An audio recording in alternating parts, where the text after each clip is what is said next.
For those who are new around here, just a little bit of brief history. About 2 years ago, I bought my first camper. It was a VW Caddy, a tiny little blue van called the Jelly Bean, and I turned it into an exquisite masterpiece of a micro camper. I took that thing far and wide, well, as far as Belgium, not too far, but I wanted to go further, so I then bought myself a bigger van, a Fiat Ducato called the Pigeon, and that one I put a lot of effort in, and I turned it into a luxury apartment on wheels. I took that van all the way to the Arctic and back. If you haven't seen the series already, it's on my channel. And then if you saw last week's video, or a couple of weeks ago, I announced that I was actually getting a new camper. Now, I've only had the Pigeon for just about a year, so you're probably wondering why. Fear not, the Pigeon is still here in all her glory. That is right, ladies and gentlemen, I now have a second camping vehicle.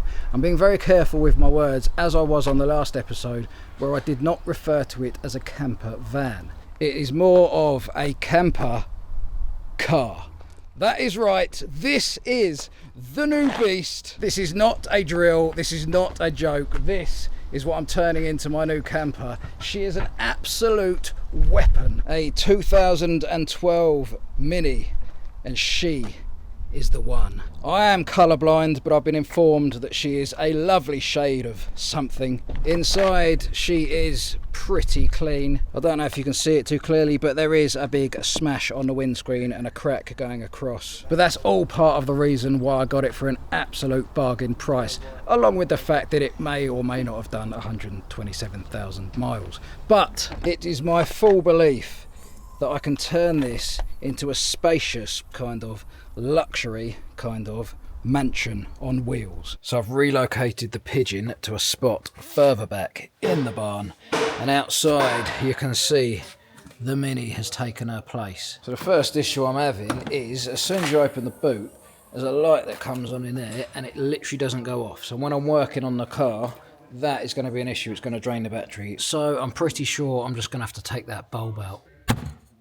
Wow, it bit me. It's well hot. What the hell? After quite the battle with a fiery beast, it is now out. Got a nice dark boot. And the next job is to remove the passenger seat and the rear seat so that we can open up the space and figure out precisely how much of a mistake I have made. So I'll just put these front seats forward so I can see what sort of space we're dealing with in here. Look at it, it's like a Bentley. It's so spacious. If I get into the back, I am living the life of luxury. Look at the headroom I've got. There's like 3 centimetres up there. I'll tell you what, I might as well sell the Pigeon. So the rear seat kind of just pulls straight out. These back seats were a little bit more fiddly to get out, but we got there in the end. And we found some money, pure cash. What? Someone's glued it down! Pranked in my own Mini. That pound would have paid for pretty much half of the build. Look at the space that we have opened up. She is magnificent.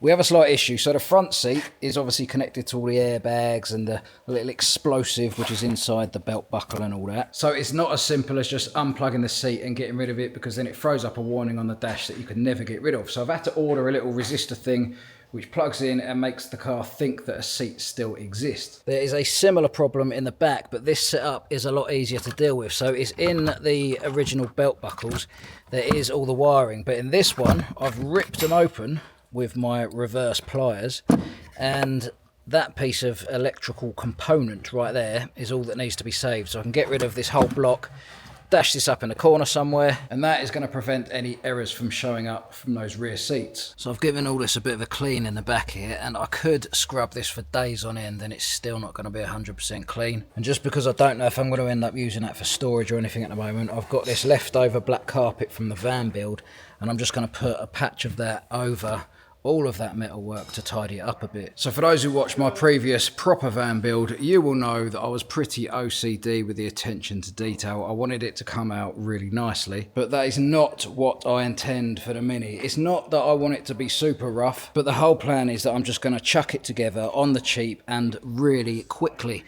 So I've literally just put down that carpet, do not care about the creases, it's going to be hidden eventually anyway. But that is basically the gist of this entire thing. I'm just going to make it so simple And that van, the main van, took me the best part of a year. This car is probably going to take about 1 to 2 weeks, if that. Because you can tell just by looking at her that she is itching to get out on the open road. She simply cannot be contained within the confines of this barn for too long. Her soul needs to be free. Good afternoon, ladies and gentlemen. It's not such a sunny day today, although it is sunny within my heart, because I've been waiting all day for a delivery. And guess what's turned up? Well, 2 things actually. There is an Amazon package, we'll get to that shortly. But over here, the thing which is going to fix our lives. So first of all, I've had to take the positive off the battery. And then underneath the seat, which I have unbolted, there was the yellow plug plugged into this thing. And that is what we need to put the new magical box of dreams into. Little update. The magical box of dreams turned out to be a pathetic box of disappointment and doom. We got it all plugged in, followed the instructions, and now there seems to be a little picture of a man holding an egg. And over here as well. And unfortunately, it is not an egg of new life and birth like Easter times. It's an egg of the devil. So I'm giving up on that plan. I've wasted all that time waiting for the delivery. I'm just going to rip the seat out, leave the egg man on the dashboard until a later date when I may address that. But on the plus side, that does mean that I can start cracking on with measuring up and getting the bed frame installed. So a normal bed is 190 centimetres in length, right? So this needs to be, yeah, just roughly about there, I'd say. This needs to be at least 180 to work. Where are we? 2 metres! This is like a kingdom in here! So, oh wait a sec, there is tiger seal on the floor in the holes where the seat come out of. So I'll have to avoid that. Right. Yeah, look at that! Oh wait a sec, is my head going to be coming out the boot? Yeah, shut me in. Yeah, I've got loads of room. So, I've established it's going to work. I don't quite know how I'm going to fit the kitchen in there. Oh yeah, by the way, in this box, let me show you what I've got in this box. So, first of all, check out my knife. World's biggest knife, look at that. In this box should be my first element of the kitchen. Oh, hold on, there's another box inside this one. It's not past the parcel. So inside this box should be, oh yes, for those who remember my trusty caddy, the Jelly Bean, I had a fridge in there, and this is the baby version of that fridge. Come on, out you come.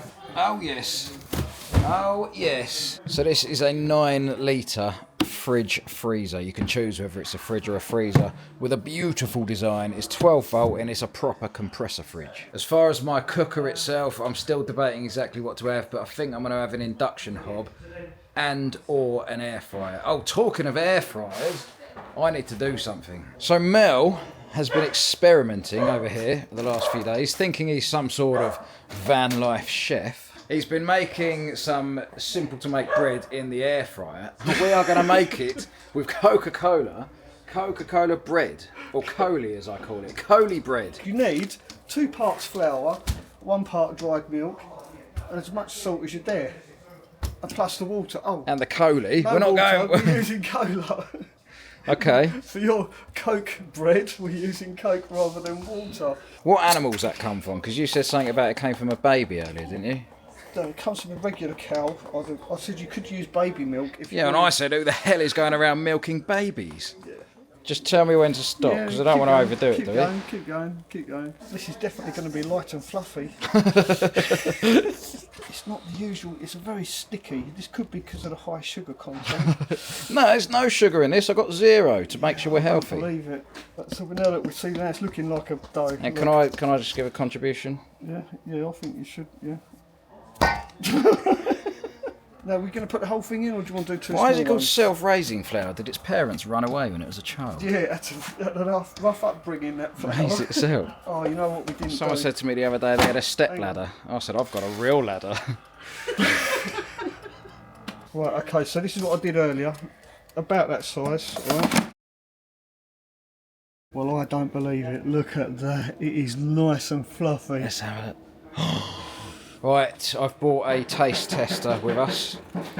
Only because I've got the girth to manage such a monumentous occasion. I'm going to go for it. Good crunch. Good crunch. That's not bad, actually.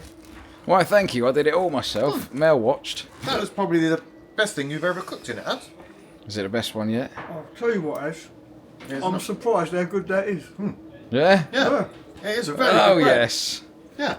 I'm just in the back of the Mini, measuring up, seeing what I can figure out about this immense space that I have. I mean, the layout options are almost limitless, really. I've got my power station down there. That fits nicely, tucked away in the corner. But if I look back to my days at school, when we used to talk about careers and your future and what you might be up to one day down the line, not once would I have ever predicted that I'd be sat here in a barn in the middle of nowhere trying to figure out how on earth I'm ever going to be able to have a dump in the back of a Mini. See, my thought process is this, right? I don't know where I'm going to have my seat, whether it's where I'm sat right now or I'm just going to have to sit in the driver's seat and do all my cooking on the side of the bed. But the toilet, right? So I've got EcoFlow down there. I think the fridge is going to sit in the back here, and then a toilet of some sort here, which means I'm going to have to lift the bed off to access the toilet, because it can't go up here anywhere, because then my head would be kind of like this when I'm trying to squeeze one out. Just don't work. So I think realistically, bed front to back down there.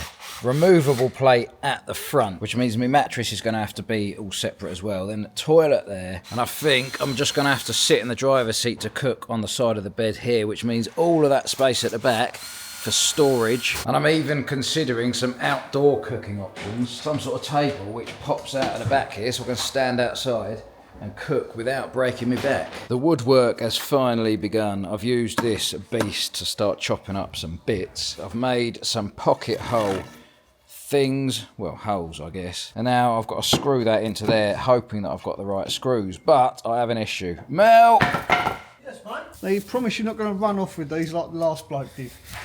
Do I look like the sort of person who likes running? Funny enough, no.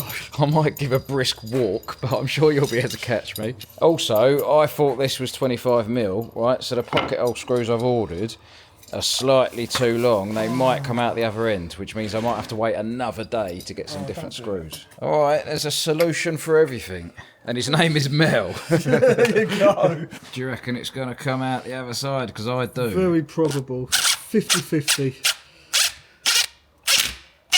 Does it come out? No. No! Look at that. The first piece of the puzzle. So, this is going to go roughly here. So I'm now going to crack on and create a load more lengths of wood. I don't really know what I'm doing. There's no actual plan. I'm just doing them piece by piece and seeing what happens. But that's how I've done the van, and that turned out all right. So this is what I've come up with so far. Now, obviously, it needs legs on it to raise it up a bit. And it does look like I'm going to be sleeping a little bit like a lightning bolt, but I can fill in these sections here with the ply sheet that's going on top. So that back section, I've been able to put a support piece across the middle. This front section, I can't, because this fridge is simulating my toilet. It's roughly the same size as the toilet's going to be. And when I'm sat on the throne, I'm going to need to be able to put my legs in this gap here. An image which I'm sure you guys did not want to have, but it's too late. It is official. My bed frame is complete. I am the construction king. Check this out. Pretty much every one of the legs is a different length, but it fits neatly in. As you can see, we got plenty of support on all of the different pieces that it can rest on, and we even still have access to my glove box. Oh, and check this out. Secret glove box. Just in case you have any gloves that have social anxiety and do not want to mix with the likes of the regular people. I'm not going to do like a full build series for this car because that's not what this channel's about. It's about the adventure, but I am filming loads of little clips along the way so that I'll put together a build video start to finish, and then I'm going to do a few camps in this thing. I don't know where yet, but I'm thinking take advantage of the fact it's so small and doing some central London stealth camps. I've also got plenty of adventures lined up in my main van, the Pigeon, that is going to be in the UK and abroad. Oh, and last night I had an email with an opportunity that I simply cannot give up. So I'm going to let you know more about that soon, but that's going to involve me. In fact, I'm not going to give too much away, but it's not in the UK. But right now, I'm going to tidy up my van because it is a little messy. I'm going to load up and then I'm going to head back over to Kent for a couple of days. I've got to go there for the weekend and then I'll be back in the barn to finish the car. Oh, by the way, if you've got any suggestions for the name of this beast, put them in the comments down below. I've got an idea or two. I do read all the comments, by the way, even if I don't get back to all of them. But I will see it. Put your suggestion down below. By the time we see you next week, I will have a name. Hold your horses, Mel. Before you put batch number 2 in, I've got a new ingredient that I want to experiment with. Another great. Skin it, mush it, put it in, bit more coaly, and a bit of cinnamon. What sort of witchcraft is this? Oh, she's burning. She's burning on the element. Oh dear. Oh no, that's alright. Look at that.